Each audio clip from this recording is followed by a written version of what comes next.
Hi there, I'm Catherine Lawrence with FoodSaveMe.com, nutrition and cooking classes. Thank you for joining us today. Today we're going to be talking about Alzheimer's. Is there anything we can do at home in our kitchen to lower our risk of Alzheimer's? Can our sleep habits affect our risk of Alzheimer's? Can our medications? Can our food? That's what we're going to explore today. So I'm glad that you're here.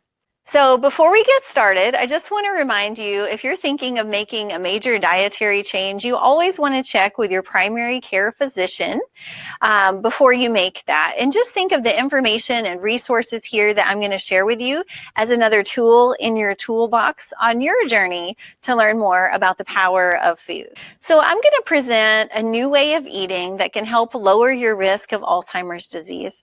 And I have to tell you, I didn't always eat this way. I grew up and continued into my 20s eating the standard American diet, probably a little bit worse than the average person. But in 2006, I had a health tragedy, really, a health crisis. I had stage 4 endometriosis, all kinds of reproductive problems that came along with that. I was told I needed a full hysterectomy and I was completely infertile and I would never have children. And so I would say that's when my journey on food and food choices and nutrition, what can food do for me? That's when my journey started. And I did make drastic changes to my diet. You can find out more about my story. We have another free video where you can hear that story in detail and things that I did to help recover. But through that diet change, I was able to reverse my reproductive problems, lose about 55 pounds, and go on to have 3 healthy boys. So I have seen the power of foods personally, and I like to share it with others. So I've been teaching nutrition and cooking classes like this one since 2008.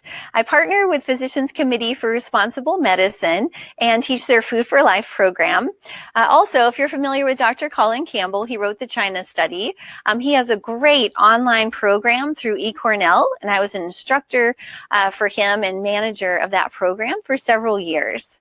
I teach these classes in our local community, so if you're in the North Texas area, please come by. That way you can try the food in person, and it's a lot of fun. And if you can't make it down here, we've got a lot of resources online for foods for cancer prevention, type 2 diabetes prevention, heart disease reversal and prevention, a lot of great topics. One of my favorite that I feel like I struggle with still is food addiction 911. So that's a lot of fun in that class, and I hope you'll check it out. So today, most of the information I share with you is going to come from 2 resources. So the first one is Power Foods for the Brain. It's written by Dr. Neal Barnard. And I feel like this is a really important resource for the power of foods and how they can be preventative for preventing Alzheimer's, but preserving our cognitive function and our memory. That's so important as we grow old, right? We want to remember the people that we love and the experiences that we've had. And so what I love about this book is the first half is all of the science, all the nutrition information and the research that has been done on foods relating to Alzheimer's disease. But the second half is all recipes. So there's a ton of things that you can incorporate into your weekly menus for your family and check out. Now I'm going to make 6 recipes for you today, and 2 of them come from this book. They're really good. I'm excited to share them with you. So that's this book, Power Foods for the Brain. The other resource that I recommend, I like it.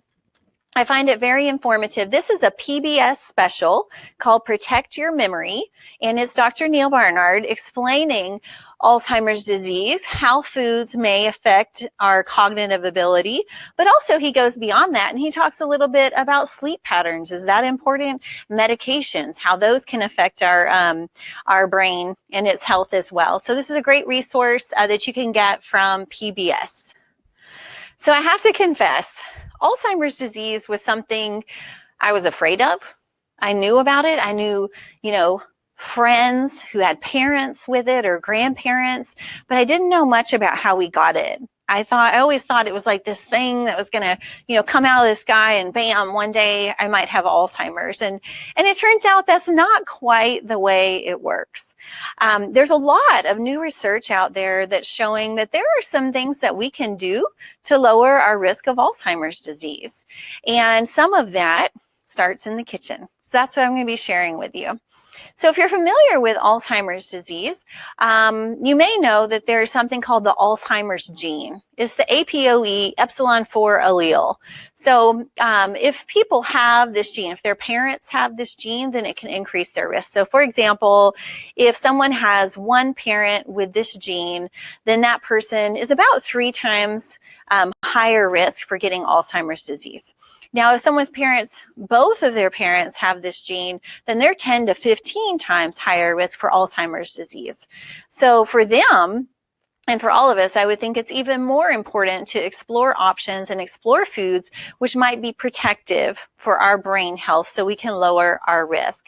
And the research is fascinating, and he covers it more in the book, but it looks like eating the right diet, foods that are protective for the brain that aren't damaging it, can actually lower someone's risk even if they have that gene to as if they didn't have it at all. So I think that's encouraging. That's what I'm going to share with you today. And Alzheimer's is more than just a physical inconvenience for us and our families, but it's also very expensive. The average Alzheimer's patient costs about $45,000 a year. If they're in residential treatment, then that can be upwards of $70,000 a year. That's a lot if you think about spending your life working and saving money and then having to use all of that money later in life for a disease that maybe we could have influenced. So I'm going to summarize some of the information for you, but my real goal here today is to show you how to make this work at home in your kitchen with simple recipes. I am not a professional chef. That's going to be obvious here pretty soon when I start cooking, but I love to eat. I consider myself a professional eater. So if I'm going to eat something, it's got to taste really, really good.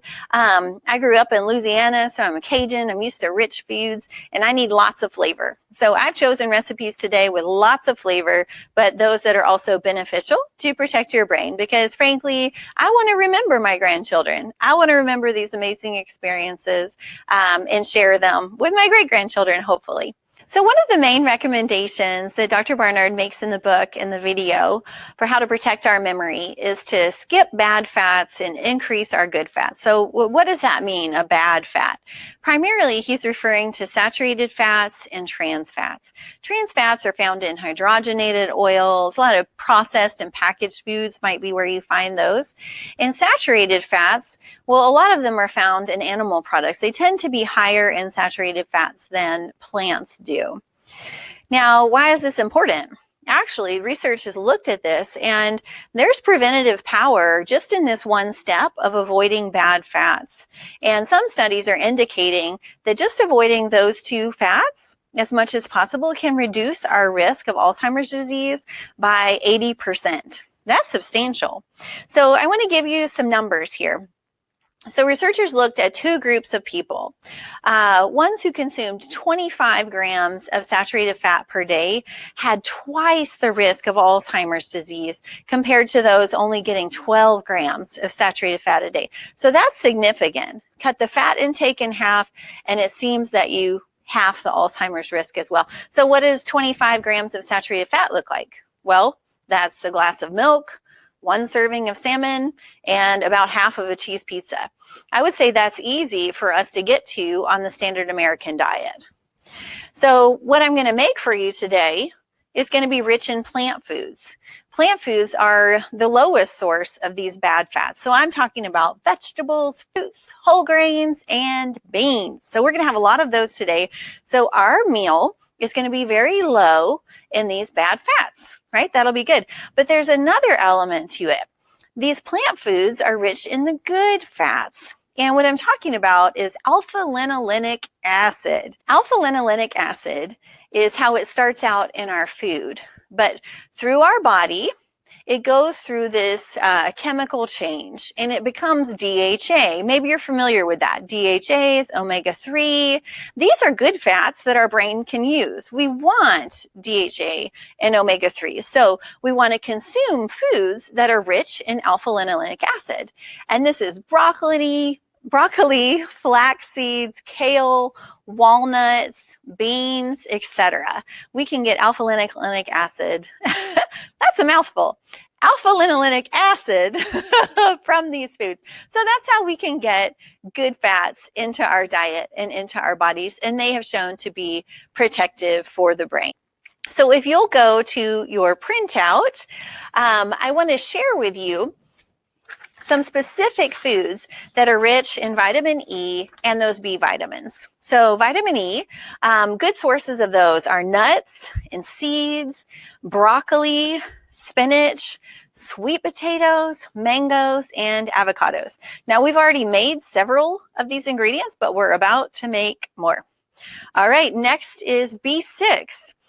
Good sources of B6 would be whole grains. So what I mean by whole grains are brown rice, quinoa, steel-cut oatmeal, barley, oats, whole grains, not processed.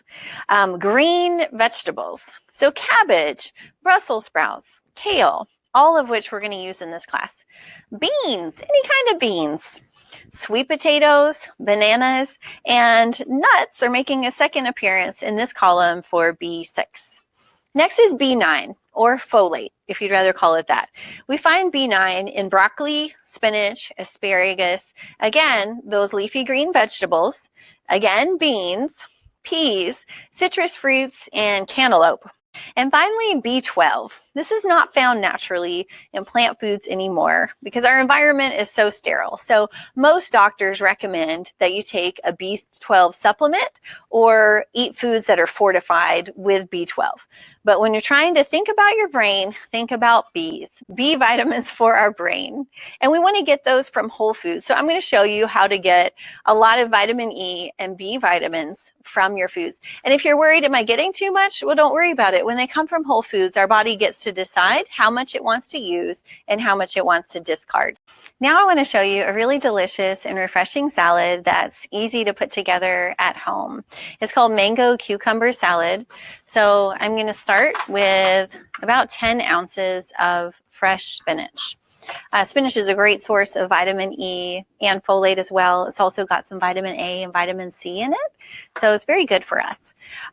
Next, I'm going to add some mango, quickly becoming one of my favorite fruits. Mango is nice and sweet. It's a great source of vitamin E, but it's also a rich source of beta carotene, which is essentially a double vitamin A molecule. So very, very healthy for us.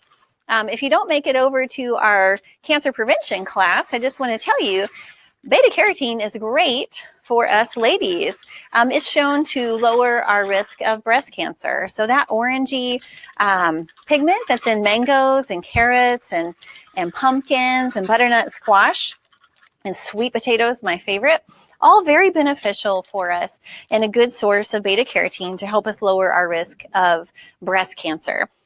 Okay, next I'm going to add just some fresh basil. So I did like a chiffonade cut where you roll the basil and then slice it very thin. You can chop it if you prefer, but the important thing is that you don't skip it.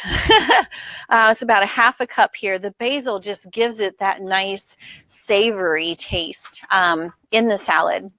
Next, we have 6 green onions. So I use the green and the white parts. They're both good and they're both good for us. So I'll add that to our salad. Finally, I'm going to use some rice vinegar. Our dressing is basically going to be rice vinegar and lime juice. So I've got about half a cup of seasoned rice vinegar there. And then we want to add some lime juice. But anytime I'm using citrus, remember citrus can be a good source of B9, that folate. Anytime I'm using citrus, I also like to use the outside. I like to zest it to get a little bit of that vitamin C there that's on the outside. Okay, so you just very gently press it. You don't want to press real hard on your microplane or whatever you're using. You don't want to press real hard and get to that white pithy part because it can be really sour then. So, oh, it smells so good in here. So we've got some zest from our limes, and then I'm just going to use the juice from it. So this recipe calls for about 3 tablespoons of lime juice. So just depends on how juicy your limes are today. But oh man, don't skip this because it is delicious in there. This recipe has that sweet, savory, sour thing going on that just works out perfectly.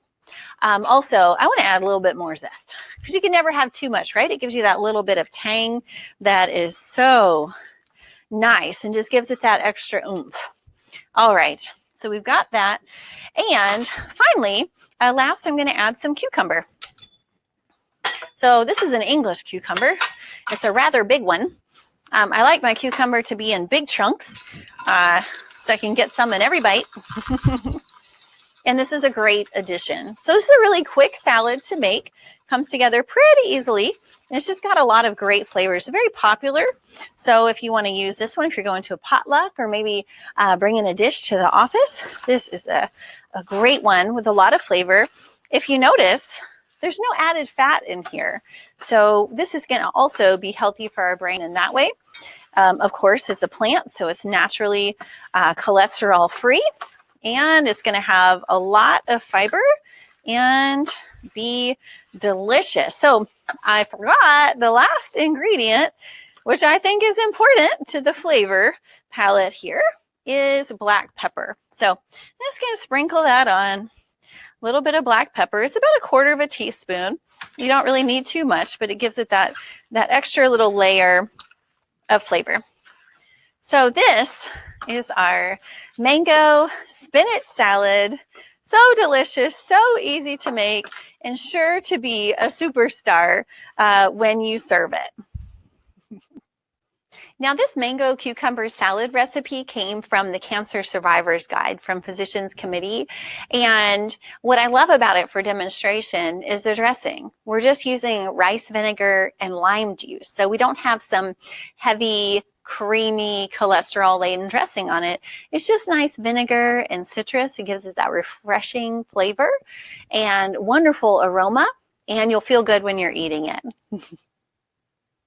People always ask me, Catherine, what is that thing you're using to cut everything with? I literally cut everything with this. This is my Salad Master food processor, and I travel with it. I love it so much. If we're going out of town, I bring the food processor with me because I love to use it, but also it gets my kids involved in the cooking. This is not something we sell, but it is something you can earn for free. So I want to share that program with you in just a minute. The food processor, it comes with 5 cones, and they all cut a variety of different ways, but pretty much any fruit or vegetable, even tomatoes, bell peppers, all that. I do walnuts and pecans in mine. So anything you want, you can cut on the Salad Master machine. These are dishwasher safe, also come with a lifetime warranty. Now, if you're not familiar with Salad Master, it's a line of healthy cookware, and it's actually the only cookware that I trust to cook food for my family. So if we're traveling somewhere and they don't have Salad Master cookware, we bring our own pan with us because this is what I'm most comfortable eating food from for our family. I believe it is the highest quality, most advanced and cleanest cooking system on the market. Salad Master is backed by a limited lifetime warranty, proven performance, and actual nutrition studies that show that food cooked in Salad Master retains many more nutrients than food cooked in traditional methods. Salad Master is not sold in stores. We do in-home cooking demonstrations. I hope you'll sign up for a dinner demonstration so I can cook for you. If you're in the state of Texas, I'll come to your home, or you're welcome to come to our office in Southlake. And if you're outside of that area, then we can do a virtual demonstration through Zoom or another app of your choice. It's fun, it's informative. You know, in our nutrition classes, we talk about nutrients, about vitamins and minerals that you need. But on the Salad Master dinner demonstration, the reason it's so important is because I'm going to teach you about enemies to nutrition. Things that you might be doing, things that I did before I knew better that were actually killing these precious nutrients, either cooking them too hot of heat or doing things to dissolve the nutrients out, things that are working against our health and healing. And so that's what we talk about on the dinner demonstration. I also show you how to cook really fast, which is nice, but I think the most important part of the demonstration is the cookware test. And that's where we test the different types of cooking surfaces. And I will teach you how to do that so that you can actually taste if there's any chemical reaction coming from your pans when you heat them. You can taste that because your food is only as healthy as the surface that it's cooked in. And so this is what we talk about on the dinner demonstration. It's completely free, and you can sign up for the dinner demo on foodsaveme.com. I hope I get the opportunity to take this a step further with you so that you can learn about cooking surface, cooking techniques to protect all of these great nutrients. And I want to help you get that Salad Master food processor for free. This is easy. You just see the demonstration, provide a couple of referrals for your friends to see it, and then you can get this machine for free. It makes my life so much easier. And I think that's the biggest complaint from students when they're trying to transition to a whole food plant-based diet. It's just a lot of chopping and a lot of prep work. So anytime you can get a tool, especially a free one, then that's a great thing to just make your journey easier. So check it out. You can sign up on foodsaveme.com.